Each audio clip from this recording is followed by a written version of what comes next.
সোমবার সন্ধ্যায় রাষ্ট্রপতি মোহাম্মদ শাহাবুদ্দিনের সভাপতিত্বে অন্তর্বর্তীকালীন সরকার গঠনের লক্ষ্যে তিন বাহিনীর প্রধান এবং দেশের বিভিন্ন রাজনৈতিক দলের নেতৃবৃন্দ ও সুশীল সমাজের প্রতিনিধিদের বৈঠক অনুষ্ঠিত হয়।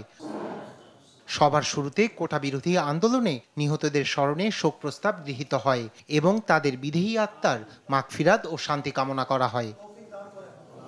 সভায় রাষ্ট্রপতি দেশের আইন শৃঙ্খলা পরিস্থিতির নিয়ন্ত্রণে সবাইকে ধৈর্য ও সহনশীল আচরণ করার আহ্বান জানান।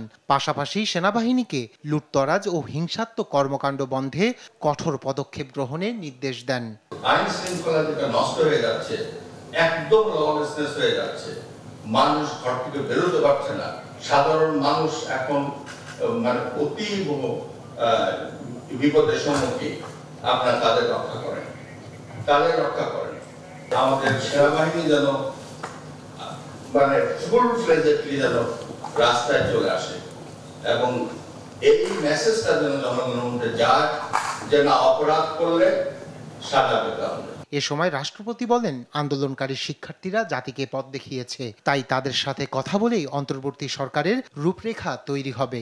তাদেরকে আন্ডারমাইন করার কোনো সুযোগ নাই, কারণ তারা আমাদেরকে পথ দেখাচ্ছে যে জনতা যখন একত্রিত হয় তখন কি ধরনের পরিস্থিতি সৃষ্টি হতে পারে সেটা তারা কিন্তু পথ দেখিয়েছে। সুতরাং তাদের সাথে আলোচনা করাটা অত্যন্ত জরুরি। সাম্প্রদায়িক সম্প্রীতি যেন কোনোভাবে বিনষ্ট না হয় সে ব্যাপারে সভায় একমত হন সবাই। রায়হান কবির শুভ্র, নিউজ ডেস্ক, দেশ টিভি।